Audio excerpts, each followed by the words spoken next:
भाई Manchester United are not lazy any more. अब आप ये सोच रहे होगे कल यार, कल तक तो ये बंदा ब्लेम कर रहा था, कल तक तो ये बंदा कह रहा था कि हम गोल स्कोर नहीं कर रहे हैं, हम ये नहीं कर रहे हैं, हम वो नहीं कर रहे हैं।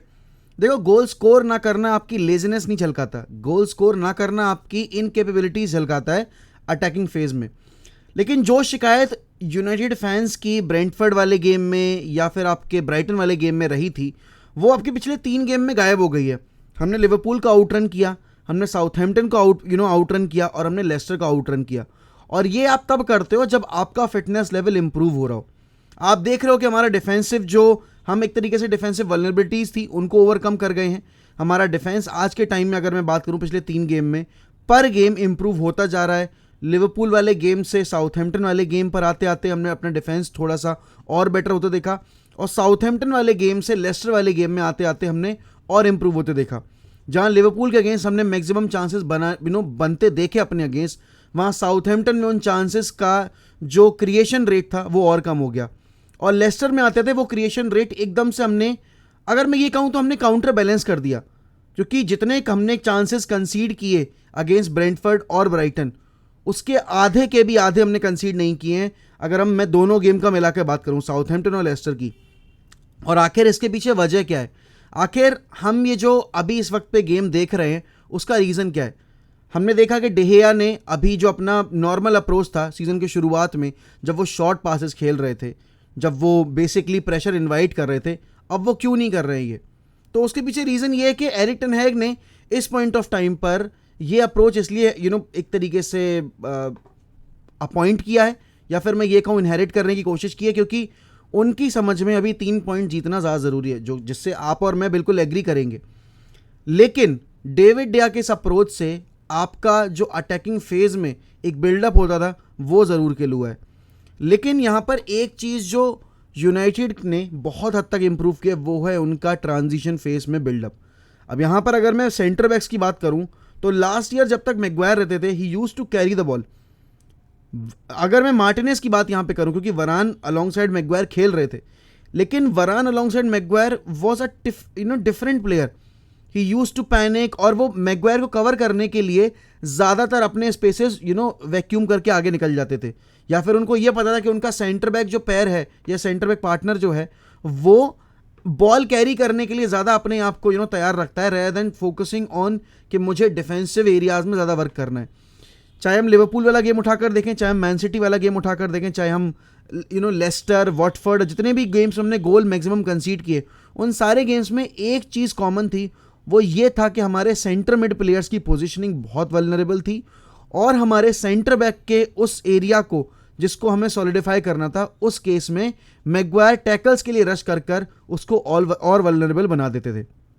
लिसांद्रो मार्टिनेज ने वो चीज़ आकर कंप्लीटली चेंज कर दी है ना। लिसांद्रो मार्टिनेज समवन जो कि बॉल कैरी नहीं कर रहा, और बॉल अगर कैरी करता है तो he knows when he has to release the pass. Unlike Maguire used to carry the ball, he use to keep the ball with himself, और फिर उसके बाद वो प्रेशर इन्वाइट होता था, he use to lose the possession, plus marker वो अपना कभी मिस कभी मार्क नहीं कर पाते थे। तो ये हम इस तरीके से बहुत ज़्यादा एक्सपोज हो रहे थे। मार्टिनेज के आने के बाद से एक चीज़ जो इंप्रूव हुई, जो आपको लेस्टर वाले गेम में भी दिखी, जो आपको साउथहैम्पटन वाले गेम में भी दिखी, जो आपको लिवरपूल वाले गेम में भी दिखी, कि he blocks that between the line passage play, और वो हैरी मैग्वायर करने में असफल रहते थे। एक और चीज़, ये इस पॉइंट ऑफ टाइम पे जो आपकी लेफ्ट सेंटर बैक और लेफ्ट बैक की जो जोड़ी काम करे ना, टायल मलासिया और लिसांद्रो मार्टिनेज की, ये जोड़ी हम लास्ट ईयर से डिमांड कर रहे थे कि हमें 2 ऐसे प्लेयर्स मिलें जो हमारी लेफ्ट वल्नरेबल साइड जो है उसको थोड़ा सा स्टेबलाइज करे ना। Malacia defensively has been very good till this time in the last 3 games. I have not seen Malacia making any sort of errors, जो कि हम बेसिकली लूक शॉ के एंड से बहुत बार देखते थे। लास्ट ईयर यूरोस से आने के बाद से लूक शॉ का जो फॉर्म था वो डिटेरियोरेट होता चला गया, और उसकी वजह से यूनाइटेड ने बहुत ज़्यादा सफ़र किया। अगर मैं अभी पॉइंट ऑफ व्यू के हिसाब से बात करूं तो यूनाइटेड फैंस का पॉइंट ऑफ व्यू भी यही है कि लिसांद्रो मार्टिनेज और राफेल वरान की जोड़ी इस वक्त पे बेस्ट है, और वहाँ पर अभी कंपैरिजन भी शुरू हो गए हैं कि can these two be the next Rio Ferdinand Nemanja Vidic. देखो, मैं इस पॉइंट ऑफ टाइम पर उनको उन प्लेयर से कंपेयर नहीं करूँगा, लेकिन इनको हाइप करना ज़रूरी है भाई। हाइप करो, क्योंकि ये प्लेयर्स हाइप डिजर्व करते हैं। ये फेक हाइप बनाने वाले प्लेयर्स नहीं है, ये वो प्लेयर्स हैं जो कि पहले मिनट से लेकर 90 मिनट तक एक ही इंटेंसिटी के साथ खेल रहे हैं। यूनाइटेड की टीम के साथ हमारी एक शिकायत हमेशा रही है, हमने पिछली साल क्या बोला, we are one half FC। अगर हम फर्स्ट हाफ अच्छा खेल रहे हैं तो हम सेकंड हाफ आकर वल्नरेबल अपनी साइड दिखाते हैं। अगर हम फर्स्ट हाफ वल्नरेबल हैं तो हम सेकंड हाफ में आकर अपने आप को थोड़ा इंप्रूव करने की कोशिश करते हैं।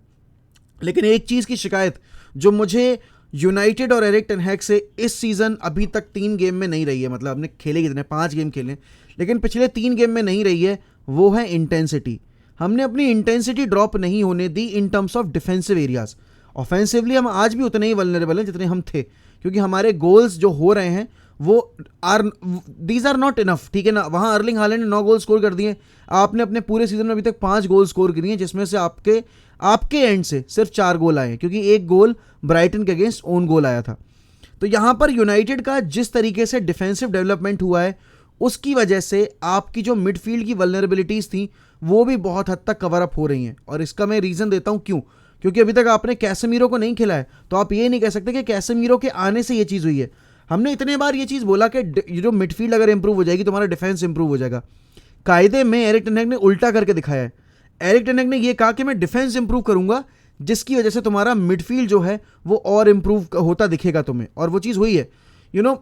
मैकटोमिने ने पिछले 3 गेम में डिसेंट परफॉर्मेंसेस दी हैं। आई थिंक इस पॉइंट ऑफ टाइम पर मैं मैकटोमिने को एक ये बेनिफिट ऑफ मतलब परफॉर्मेंसेस का दे दूंगा कि भाई उसने अपने एंड से कोई ऐसा एरर नहीं किया जिसकी वजह से हमने गोल कंसीड किया हो, या फिर उसने कोई ऐसे एरिया में पोजीशन लूज नहीं किया है जहां से हमारे ऊपर काउंटर का थ्रेट डेवलप हुआ हो। I have to give him that, and इसका बहुत बड़ा क्रेडिट जाता है आपके वेंडरगाग को, जो कि कोच हैं। अब यहाँ पर वेंडरगाग ने एरिक्सन के अलॉन्ग साइड मैकटोमिने को रखकर मैकटोमिने का जो बॉल कैरिंग जो फेज है ना, जो इतना स्ट्रांग नहीं है, उसको उसने साइडलाइन कर दिया। उसने कहा ठीक है, तुमसे ये नहीं हो रहा है, तुम ये करो ही मत, प्ले ऑन सेकंड बॉल, तुम सेकंड बॉल जीतो और तुम वहां से उनका जो डेवलप एक अटैक डेवलप हो रहा है उसको ब्रेक करो। और यूनाइटेड ने वो बखूबी किया है। आप लिवरपूल वाला गेम देखें, हमने पूरा उनका गेम डिसरप्ट किया। अगर आप लेस्टर वाला गेम देखें, हमने उनको मिडफील्ड में बेसिकली आउट नंबर कर दिया, जब हमने कैसेमीरो भी डाल दिया था। और हमने साउथहैम्पटन वाले गेम में भी उनकी मिडफील्ड के आगे घुटने नहीं टेके, क्योंकि देखो एक गेम में बहुत ज़रूरी होता है कि आप मिडफील्ड कितना हद तक डोमिनेट कर पाते हो। और यहाँ पर इस पॉइंट ऑफ टाइम पर यूनाइटेड की मिडफील्ड अभी स्टेबलाइज होती दिख रही है। और सोचो अब इस मिडफील्ड में मैं मैकटोमिने की जगह कैसेमीरो डाल दूंगा ना। Casemiro is the perfect disruptor, या फिर मैं ये कहूँ ही इज़ द टैंक। जैसे हम कह रहे हैं ना कि थॉमस पार्टे अभी जब नहीं होगा आर्सेनल के टीम में तो आपको दिखेगा फ़र्क, वही अगर मैं अभी यूनाइटेड की साइड में कैसेमीरो को डाल दूंगा तो हमें एक डिफरेंट बिल्ड यूनाइटेड दिखेगी। अब यहाँ पर हमें एक चीज़ इंप्रूव करनी है, और वो है हमारा जो ट्रांजिशन फेस में डेवलपमेंट होता है अटैक करते टाइम। हमें उसके लिए डेहा को शायद ड्रॉप करना पड़े, बिकॉज डेहा के रहते हुए टेन हैग बॉल नहीं खेल पाएंगे, क्योंकि ये जो अभी हम खेल रहे हैं this is not Ten Hag ball. यहाँ पर अगर मैं डुब्राका को डालूंगा तो आपके पास one of the finest centre backs है, जो कि पीछे से अर्ली डिलीवरीज डालने में बहुत माहिर है, plus is a very very very good ball playing centre back. मैं बात कर रहा हूँ यहाँ पे लिसांद्रो मार्टिनेज की, इसीलिए लिसांद्रो मार्टिनेज को लाया गया था। और आई थिंक डुब्राका को जो लाया गया है उसमें आप बहुत सारे गेम्स में डुब्राका को स्टार्ट होता देखोगे, because he is a decent shot stopper, कोई इतना खराब शॉट स्टॉपर नहीं है। लोग डीन हेंडरसन को हाइप करते हैं, लेकिन अगर मैं डुब्राका के पिछले 3-4 साल के परफॉर्मेंसेस उठाकर देखूं तो they have been pretty good. मैं एकदम डीन हेंडरसन के लेवल पर रखूंगा उनको शॉट स्टॉपिंग के मामले में। और बॉल प्लेइंग डीन हेंडरसन की भी कुछ इतनी खास नहीं है। नॉटिंघम फॉरेस्ट वर्सेस आपने मैन सिटी वाले गेम में देख लिया हाउ वल्नरेबल ही वॉज। तो यहाँ पर अगर मैं डुब्राका को रख दूंगा तो हम बहुत अच्छे से यूटिलाइज कर सकते हैं लिसांद्रो मार्टिनेज की बॉल प्लेइंग एबिलिटी। लेकिन एक प्लेयर के बारे में जिस हमने अभी तक बात नहीं की, वो है डिएगो डेलो। भाई डिएगो डेलो को अगर मैं पिछले 3 गेम में देखूं ना, तो भाई पर गेम आपका डेवलपमेंट दिखेगा। स्टैट्स आपकी स्क्रीन के सामने, स्टैट्स लाए नहीं करते। यहाँ पर हर एक एरिया में Diego Delo has massively improved his game play. और यहाँ पर भाई सबसे बड़ा क्रेडिट इस चीज़ को देना पड़ेगा, जिस इंसान को देना पड़ेगा वो है आपके मैनेजर एरिक टेन हैग।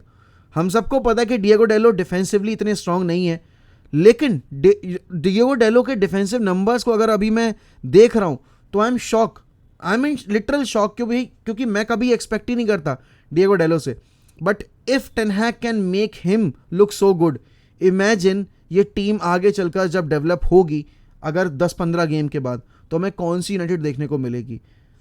अटैकिंग वाइज आज भी हम उतने ही वल्नरेबल जितने हम थे, लेकिन defensively we have improved massively.